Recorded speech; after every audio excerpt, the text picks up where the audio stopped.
water sign. Cancer, Scorpio, and Pisces.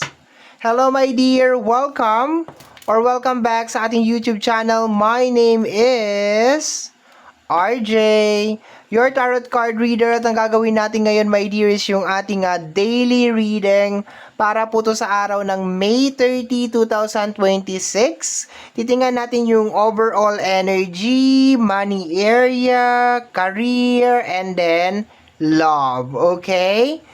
So, bago tayo mag-start ng ating reading, magpapasalamat po muna ako. Maraming salamat po sa ating mga abangers. Hello mga abangers. Ayan. So, maraming salamat po sa walang sawang paghihintay, pag-aabang ng ating mga readings. Thank you very much. And pasasalamatan ko rin yung mga napadaan, napasilip lang sa ating channel. Thank you so much for dropping by. Ayan. And thank you so much sa mga bago nating subscribers. Welcome po sa ating channel. I hope na mag-enjoy po kayo dito at mahanap nyo po dito sa ating channel kung ano man po yung inyong hinahanap. Tanging hiling at dasal ko po sa ating buong may kapal na ang mga readings na ginagawa ko ay nakakatulong po sa ating lahat. Water sign, let's do this. Let's do your reading. Start tayo sa, Start tayo sa overall energy. What is this? The Two of Wands. Meron kang Two of Wands, my dear. Let me see. Strength card. Wow, maganda tong card na to, my dear. Okay? Kasi hindi ka na-stuck. You're not stuck anymore sa making decision. Okay? Hindi ka na-stuck. Ibig sabihin, nakagawa ka na ng decision dito. Okay? Buo na ang pasya mo. Mag-move forward ka na. Kasi strength card yung kasama. We have here the Seven of Wands. Palaban. You will be fighting na, my dear, sa kung ano man yung bagay na yan. Baka lately, punong-puno ka ng hesitation, punong-puno ka ng mga pagdududa, my dear. Pero sa araw na ito, May 30, 2026, palaban yung energy mo. Like you are fighting, my dear. Lumalaban ka. Tingnan natin. Next card is, dalawang card to. First card natin is the energy of the Four of Swords. Clarification is the Eight of Wands. Okay. Dito sa energy ng Four of Swords, okay, this is a form of meditation. Okay. This is a form of rest. Actually, yung nakukuha ko dito is medyo maraming energy sa energy ng Four of Sword, okay? So, sa energy ng Four of Sword nakukuha ko, maybe you are doing a yoga, a form of meditation, okay, kung ano man yan, my dear, okay, meron ako nakikita na parang rituals, okay, sa energy ng Four of Sword, maybe you're doing it, pero, kung medyo masisimplihin lang natin yung energy, nandun ka, my dear, sa moment na parang gusto mo lang mai-close or parang mai-wrap up yung isang situation, matapos yung isang situation, makapagpahinga na, okay, matapos na kung ano yung mga dapat matapos. Actually, itong energy natin is, ano siya, my dear, parang more on facing your fears din. So, maganda tong araw na to, my dear, kasi nagiging brave ka sa mga kinakatakutan mo, sa mga bagay-bagay, my dear, sa decision making, okay, ang ganda ng energy. Sa energy ng Eight of Wands, okay, changes, okay. Changes, ang daming changes na nangyayari, my dear, ang daming mong gustong baguhin, okay, sa energy ng Two of Wands at saka Eight of Wands, ang daming changes na mangyayari, my dear, ang daming mong pinaplano, ang daming mong gustong gawin, okay, medyo nakaka-overwhelm yung energy dito sa Two of Wands at saka Eight of Wands, okay. So, tingnan natin, my dear, we have here the energy of the Queen of Cups, okay, very understanding to, my dear, na card. Combination ng ating strength card. Ang nakukuha ko dito, my dear, is alam mo na may something dito, my dear, na parang may catch tong gagawin mo. Possible na mayroong mga sakripisyo na naman, may mga pagod na naman, may mga puyat na naman, whatever it is, my dear, is more on sakripisyo na kukuha ko, my dear, sa energy ng Strength card at saka ng Queen of Cups. Ang kagandahan dito, my dear, is handa ka. You are ready. You are emotionally, mentally prepared, my dear, sa kung ano man yung mga challenges na kakaharapin mo dito sa energy ng Two of Wands at saka Eight of Wands. Dito sa nakaka-overwhelm na energy, my dear, na mga changes and transformation. Okay, let me see, my dear. Next card is the energy of the Eight of Cups, okay? 'Di ba? Yung mga takot mo, my dear, okay? Emotion, Eight of Cups, okay? Yung mga takot mo, yung mga pinapangambahan mo, even though yung mga toxic na mga comment, okay? Feedback, okay? Hindi mo kaya yan, hindi mo magagawa yan. Ino-overcome mo yung mga bagay na yun, my dear. Kahit yung sarili mo, my dear, kung lately parang napaka-negative na mga iniisip mo, no, yung mga thoughts mo, yung mga thinking mo, my dear, ayan, ino-overcome mo yan, my dear, sa araw na ito. We have here the energy of the Four of Pentacles, my dear, okay? You wanna get out sa isang situation, okay? Babalikan kita, my dear, may aayusin lang ako, ha? And I am back! Naglagay lang ako ng mga wax. Ayan nga, meron pa nga nahulog dito, no? Kasi nauubos na yung ating kandila. Okay. So, nasa na ba ako nun? Four of Pentacles, okay? Ang Four of Pentacles kasi is something na parang stuck, hindi talaga siya gumagalaw, walang masyadong movement. Kung sa usapin ng financial, maganda to kasi like, savings, pag-iipon, pag-iimbak. Kaso, medyo ano din siya, my dear, sa energy ng Four of Swords.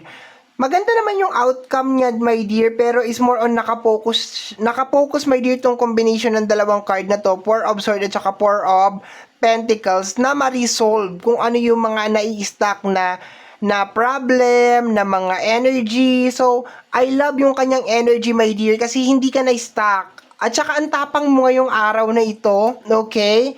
Ang tapang mo, my dear, na parang sinasabi mo, my dear, sa mundo na ayoko na ng ganito na energy, ayoko na ng ganito na sitwasyon, gusto ko ng change, gusto ko ng transformation, gusto ko ng pagbabago, ayan. And I think magiging successful to, my dear. Wala pa tayong money reading, pero I can feel, my dear, na magiging successful to, my dear, kasi sa energy ng Queen of Cups at saka ng Strength card, alam mo, deep inside your heart, your mind, your body, alam mo, 'di ba? Your soul, alam mo, my dear, na maraming mga obstacles along the way, pero you are prepared. Okay. So let's go na tayo, my dear. Pasok tayo sa usapin ng iyong money and career. Water sign, Cancer, Scorpio, and Pisces. Tingnan natin. Let me see. Once again, reading mo ito para sa araw ng we have here the energy of the Devil. Naka-reverse siya, pero hindi kasi ito yung card para sa mga reversal. Meron akong card doon para sa mga reversal, so upright lang talaga ito. To the point na napakarami nating card na ilalabas ngayon, hindi ako pwede mag-reversal. This is the energy of the Devil, Distraction. Okay. Let me see. Additional cards.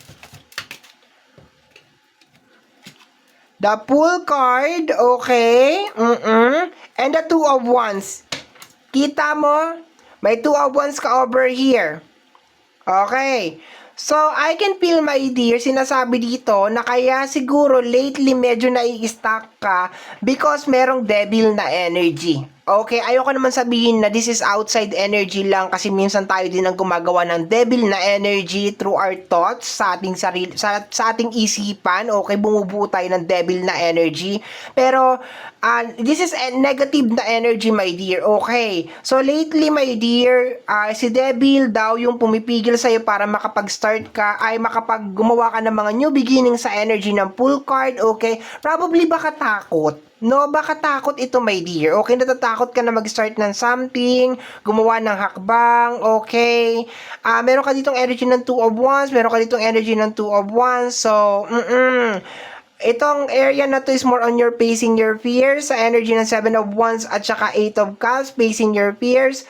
Two of Once yun nandito, so you are facing your peers. Combination dito, my dear, sa first row natin, 2 of Wands, 8 of Cups, at saka Devil. Ito yung mga quick changes, my dear. Okay? So, focus tayo sa area ng money. Sinasabi dito na lately daw, ang dami mga negative thoughts or mga negative energy. Okay?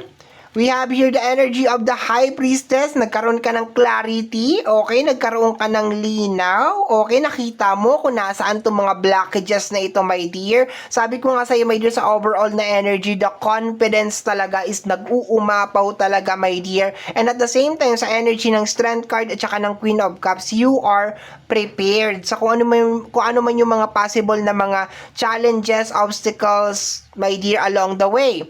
We have here the energy of the Five of Swords. Yes. Maliban sa possible na possible na meron ka mga negative thinking, my dear, na nangyayari, my dear, lately, is meron din mga issue, my dear, na meron mga abandonment issue, meron mga tao na ayaw mag-participate or parang ayaw tumulong, mga ganon. Kasi this is energy of all by myself. Ang energy ng abandonment pala yung energy ng Five of Sword. Okay, all by myself is the 10 of Wands. Okay, sorry naman. Okay, so okay, dagdagan pa natin ng card. Okay, we have here, baliktad yung pagkakahawak ko ng card. The Six of Swords, the Knight of Cups, and the Lovers. Okay. I think you will be doing something that you really love, my dear. You will be very passionate dito sa usapin ng pinansyal. Okay, you will be doing something that you really love. Baka nung una talaga, ang dami talagang distraction para magawa mo ito. Pero ngayong araw na to, sinasabi naman that you are brave, you are open, you already made the decision, my dear, na gagawin mo tong bagay na ito. So, wala na si Devil. Tanggal na si Devil, wala nang distraction, mag-new beginnings ka na, to the point na meron tayong full card over here, kasama yung Six of Swords. So, slowly but surely, nagmo-move forward ka na sa usapin ng pinansyal. Ganon din, my dear, sa energy ng Two of Wands, hindi ka na rin stuck, kino-confirm nito yung sinabi ko kanina, kasi meron kang energy ng Knight. Okay. Ang Knight, gumagalaw yan, Knight of Cups, gumagalaw yan, pero medyo may konting may konting pag-aaral, may mga konting pagdadahan-dahan na energy na nangyayari. High Priestess at saka the Lovers, this is the energy na, dito ko nakukuha yung energy, my dear, that you will be doing something that you really love, na may passion, may dedication, may love. Okay, yun na nakukuha ko dito, my dear, that probably you will be enjoying. Okay, yun na nakukuha ko dito. Tingnan natin. Punta tayo sa energy ng love.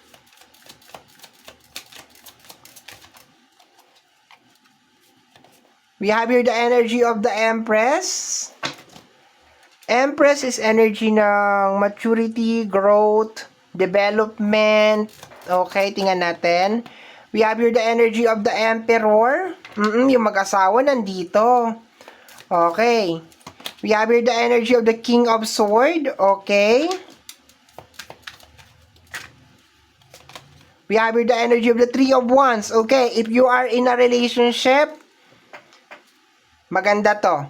Kasi sinasabi dito, my dear, na merong harmony ngayong araw na ito. Okay? So kung ano yung gagawin mo, my dear, your partner is with you. Okay, your partner is with you if you're actually in a relationship. Ayan, your partner will be supporting you dito sa gusto mong gawin. Although lately, kasi Devil lang naman to, my dear. Devil is, sabi ko nga kanina, very highlighted na baka nasa isip mo nga lang din talaga yung mga bagay na yan, yung mga distraction na yan, and magka-partner sila kanina nung energy ng abandonment. So, baka pinapangunahan mo na kasi, my dear, na hindi ka maiintindihan or ganito or walang susuporta sa'yo. For example, like gusto mo mag-start ng isang negosyo, no? And then, iniisip mo na siguro na, ay, wala naman magiging customer, hindi naman magiging supportive yung mga tao, yung mga ganyan. Pero sinasabi dito, my dear, na your loved ones, especially your partner, if you have a partner, will be very supportive, my dear, dito sa gagawin mo. Okay? So, supportahan ka, my dear, ng mga taong totoong nagmamahal sa'yo over here. Okay? And at the same time, kina-clarify din dito, my dear, yung energy ng pagiging handa mo, my dear, dito sa papasukin mo. Kasi, ano mo, my dear, yung ano king at saka, yung empress at saka yung emperor. So, ibig sabihin, balance mo talaga tong mangyayari. Okay? So, with or without support, my dear, galing sa mga tao sa paligid mo, gagawin mo talaga to. Pero sinasabi naman dito talaga, my dear, sa ating reading, na you will be getting or you will be receiving support, my dear, galing sa mga tao sa iyong paligid. Let me see, my dear. We have here the energy of the Four of Pentacles, okay? Yung takot mo, my dear, no? Na-overcome mo na. Meron tayong energy ng Four of Pentacles dito, yung stuck na energy. Ayan. So, na-overcome mo na siya sa energy ng Four of Pentacles. Sabi ko nga, may gagawin ka, my dear, or meron kang uumpisahan talaga na merong puso, no? Merong love, merong passion, merong dedication. Yun na nakukuha ko dito. So, mahirap, my dear, na mag-umpisa ng isang bagay tapos ikaw mismo hindi ka naniniwala dun sa ginagawa mo. So, dapat naniniwala ka talaga dun sa gagawin mo. And I think na overcome mo na yung stage na yon na maski ikaw, my dear, nagdududa ka sa sarili mo kung magagawa mo ba yung isang bagay na yon. So, I'm so happy for you. I'm so proud of you kasi na-overcome mo yon. Sabi ko nga sa iyo, most majority ng mga negative thoughts na pumipigil sa iyo ay yung mga negative na energies nang gagaling sa thoughts mo, my dear. Nang gagaling, my dear, sa isipan mo. So, na-overcome mo naman siya, okay? And ang ganda ng energy kasi sinasabi na your loved ones will be very, very supportive, my dear, dyan sa mga gagawin mo. Let me see, my dear. Additional cards, we have here the energy of the Nine of Swords, okay? Na-overcome mo na yung pag-overthink. Na-overcome mo na talaga siya, okay? Nag-overthink ka kasi. Kung meron mga certain issues sa loob ng relationship, my dear, ayan, okay, kung meron mga nakatago, tingnan mo naman yung ating Four of Pentacles, kung paano niya yakapin yung Pentacles. Kung meron mga certain issue, my dear, Nine of Swords, ayan, masisettle din siya, my dear, ngayong araw na ito, mariresolve siya, okay? Kung meron ka mga gustong malaman na may kinalaman sa partner, sa loob ng relationship, 'di ba? Magkakaroon ng closure yan ngayong araw na to. You will be receiving yung confirmation, yung answer to your question ngayong araw na ito. Okay? Ang ganda ng energy, actually very, very positive. Alam mo, ang nagpapositive, my dear, or nagpapositibo ng reading na to, is nung na-overcome mo, my dear, yung distraction ni Devil. Yung hindi ka na na-stuck doon sa sitwasyon na yon, yun nandun ka na, my dear, sa point, my dear, na actually dinalaw ka rin dito ni High Priestess, 'di ba? Napakalaking tulong din ni High Priestess over here kasi talagang binigyan ka talaga niya ng clarity about dun sa mga gumugulo, my dear, sa iyong isipan. Yung dedication mo, my dear, na maayos yung stuck na situation, okay? Yes, you're moving forward, facing your fears. Sabi ko nga kanina, di ba? Hinaharap mo yung mga kinakatakutan mo, my dear, ngayong araw na ito. We have here the energy of the Eight of Cups. We have Eight of Cups over here. The defensive na energy, Seven of Wands, Eight of Cups, Two of Wands, Knight of Cups, King of Swords, and the Eight of Cups over here.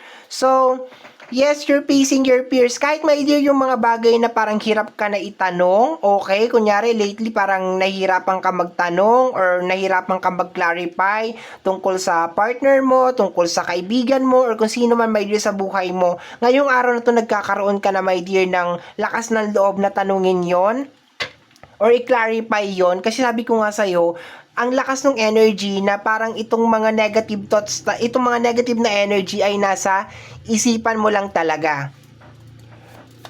So, by asking question, na by having this courage na magtanong, okay, magtanong na, ano, totoo ba yung ganito, na ganyan, na ganon, 'di ba? Magkakaroon ka ng peace of mind. Kasi malalaman mo yung totoong sagot kaysa may nag-overthink ka na, ay ganito ganyan, siguro may ganito, may ganyan, may ganon, di ba? Nag-a-assume ka or nagko-conclude ka ng mga bagay-bagay. Pero ngayong araw na to, my dear, yung mga ganyan na mga eksena matutuldukan yan. Okay? Let me see, my dear, last card tayo. We have here the energy of the tower. Okay. So, ang tower kasi, my dear, is pagbaback to zero. Nabanggit ko kanina sa energy ng Empress at saka ng Emperor na meron mga relationship na maayos ngayong araw na ito. Meron mga certain issue, my dear, na mareresolve ngayong araw na ito. And ang tower kasi, my dear, is hindi naman talaga siya bad. Sometimes, meron lang talagang mga bagay na nagiging out of control sa loob ng relationship. Once again, nasa area pa rin talaga tayo ng love. Meron mga bagay sa loob ng relationship na medyo nagiging out of control. And para maibalik yun, my dear, sa tamang ritmo or sa tamang flow, sometimes kinakailangan mag-back to zero. Okay? So, yun ang nakukuha. Ang ganda naman ng reading, my dear. Very, very positive. I'm so happy kasi nag-release ng positive na energy itong ating reading ngayon. Okay? So, my dear water sign, ito ang nasagap natin na message, energy para sa araw na ito, May 30, 2026. Kagaya po na sinabi ko, my dear, dun sa bandang unahan ng ating video, ang tanging hiling at dasal ko po sa ating buong may kapal na ang mga readings na ginagawa ko ay nakakatulong po sa ating lahat. Maraming salamat po. Thank you, my dear. Bye-bye.